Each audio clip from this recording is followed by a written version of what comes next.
So we are again with a video which will be talking about a very important topic, that is prematurity. I would like to discuss what is premature, what are the most common complications they do have, because you should be conversant. अगर आपके doctor आपसे कुछ बात कर रहे हैं तो आपको पता होना चाहिए वो क्या वर्ड्स हैं.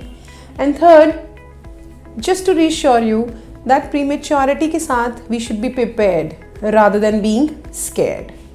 So let's start this video. Your own pediatrician, Dr. Prabjeet, working as a pediatrician and intensivist at Healing Hospital, Sector 34, Chandigarh.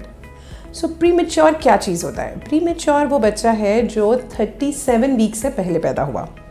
माने द जेस्टेशन के 37 वीक्स से जो एक दिन भी पहले पैदा हुआ है वो प्री टर्म माना जाता है. अब प्रीमेच्योरिटी में भी आगे डिफरेंट डिविजन्स हैं. Extreme preterm, late preterm. Extreme माने कोई भी बच्चा जो 30 वीक से पहले हो गया, 30 हफ्ते से भी पहले हो गया. और वो बच्चा जो 30 to 34 के बीच में है वो preterm, and anything after 34 weeks is late preterm. जब हमें डॉक्टर बताते हैं कि आपका बच्चा प्री टर्म पैदा हो गया तो पेरेंट्स के दिमाग में बहुत सारे सवाल उठते हैं.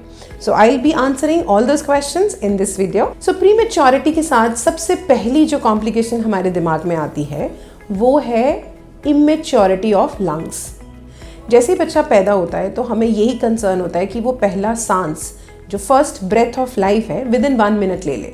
अगर वो ऐसा नहीं करता है so it is of concern, because ये बहुत इंपॉर्टेंट है for the normal blood supply to the brain. और इस टाइम की हुई कोई भी ऐसी दिक्कत या कोई भी ऐसी प्रॉब्लम हमारे लिए लॉन्ग टर्म कॉन्सिक्वेंसेस माने लेटर ऑन एज में आने वाली ब्रेन डेवलपमेंट में प्रॉब्लम्स क्रिएट कर सकती है. और सबसे जो खतरनाक हो सकता है वो उसको दौरा भी आ सकता है. जो बहुत एक्सट्रीम प्री टर्म होते हैं उन बच्चों को एक दवाई है जिसको हम सरफेक्टेंट कहते हैं. ये एक ऐसा पदार्थ है जो हमारे लंग्स में नॉर्मली बनता है जब बच्चे माँ के पेट में होता है, जो यूजुअली 34 to 36 वीक्स तक कंप्लीट हो जाता है. बट अगर बच्चा पहले पैदा हो जाता है तो वो सरफेक्टेंट अंदर नहीं बनता और हम उसको आर्टिफिशियली थ्रू अ ट्यूब अपने चेस्ट में या हम जिसको कहें लंग्स के अंदर डाल देते हैं. उसकी डिफरेंट टेक्निक्स हैं, हर डॉक्टर अपनी अपनी टेक्निक के साथ उसको डालता है.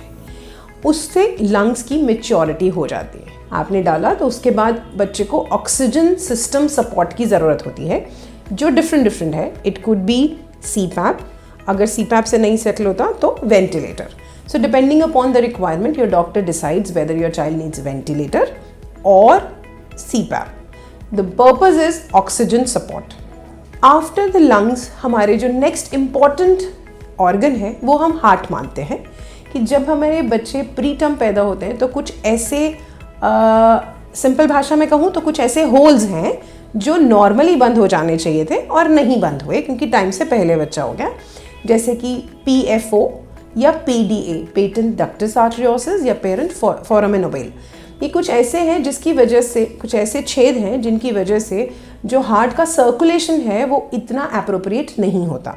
तो कुछ बच्चों को स्पेशली जो एक्सट्रीम प्री टर्म होते हैं उनको हार्ट को सपोर्ट करने के लिए भी दवाइयों की ज़रूरत पड़ती है. थर्ड, इसी तरह की इमेच्योरिटी है हमारी इंटेस्टाइन्स में और जिसको हम GUT गट भी कहते हैं. अगर बच्चा एक्सट्रीम प्री टर्म है तो वो दूध डाइजेस्ट नहीं कर पाएगा क्योंकि उसकी अभी तक जो गट है उसकी मोबिलिटी नहीं है, मतलब मूवमेंट ही नहीं हो रहा है. अगर वही लेट है तो लेट प्री टर्म है जो हम कहते हैं कि बहुत ज़्यादा छोटा नहीं है, तो उसमें हम थोड़ा जल्दी फीड स्टार्ट कर सकते हैं और फीड जल्दी से बढ़ा भी सकते हैं. सो इसमें आपको डॉक्टर ज़रूर बताते हैं कि हम OG फीड्स देते हैं, मतलब मुंह से जाती हुई एक ऐसी ट्यूब होती है जो पेट तक जाती है, उससे फीड देते हैं. कोई भी बच्चा जो 34 वीक्स का है वही चम्मच से दूध पी पाएगा और कोई भी बच्चा जो 2 किलो से ऊपर है और 34 to 36 वीक्स में है वही डायरेक्टली ब्रेस्ट से फीड ले पाएगा.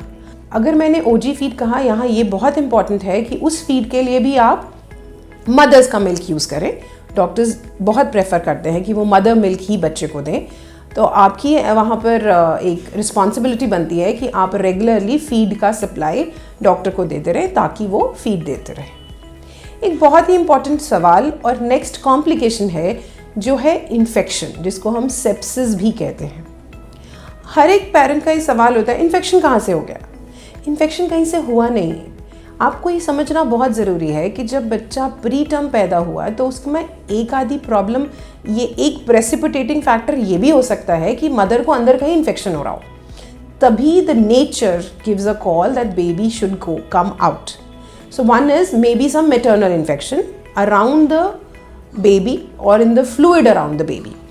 सेकेंड, बच्चा जैसे ही बाहर आता है, जब आपने खुद ही समझा कि इतनी सारी इंटरवेंशन हुई, ऑक्सीजन लगाया आपने, उसके कैनुला भी लगाया आपने, उसको सर्फेक्टेंट भी दिया, तो इतनी सारी जो है this makes the baby more prone to infections. So इसके लिए कुछ प्रोफाइलेक्टिक एंटीबायोटिक्स भी स्टार्ट करते हैं, बट वी ऑल अंडरस्टैंड कि कौन सा एंटीबायोटिक इज़ द राइट. एक और प्रॉब्लम जो सिर्फ प्रीटर्म के साथ ही एसोसिएटेड नहीं है, बाकी बच्चों के साथ भी हो सकती है, दैट इज़ जॉन्डिस, जिसको हम नियोनेटल हाइपरबिलिरुबिनीमिया भी कहते हैं. इसके अंदर बच्चे को फोटोथेरेपी के अंडर रखा जाता है और which is not a life threatening but yes definitely of concern, जिसको हम न्यूबॉर्न जॉन्डिस भी कहते हैं.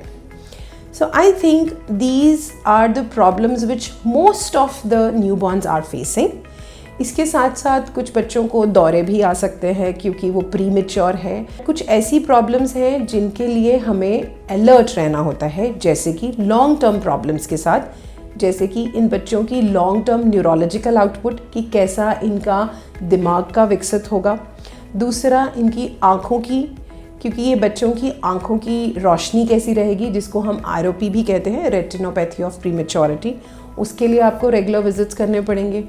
थर्ड, पुअर वेट गेन, ये बच्चे वेट गेन अच्छा नहीं करते हैं, या कोई भी डिफेक्ट जो इनको लॉन्ग टर्म डिफेक्ट्स हैं, उसके लिए आपको रेगुलर डॉक्टर के पास कंसल्ट कराना है.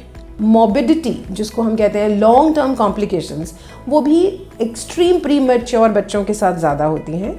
मिडिल और लेट प्री टर्म्स, जैसे अगर कहें 30 हफ्ते से ऊपर बच्चा है, या उसको ड्यूरिंग इमीडिएटली पोस्ट बाहर आने के बाद कोई बहुत ज़्यादा प्रॉब्लम्स नहीं आई, तो ये बच्चे बिल्कुल डिजीज़ फ्री नॉर्मल ज़िंदगी जीते हैं. आपकी एप्रीहेंशंस को रिलीव करने के लिए एक लाइन कहूँगी कि if you have a preterm delivery, don't be scared. The only thing which you need is to be prepared. तैयारी रखिए, ऐसी जगह डिलीवरी कराइए जहाँ पर डॉक्टर अवेलेबल हों और निकू अवेलेबल हो. लेवल 1, 2, 3 निकूज़ होते हैं. आपको इस बारे में पता होना चाहिए कि कौन सा निकू का लेवल उनके पास अवेलेबल है. I hope it was a very informative video for you, and if so, do share it with others. Thank you.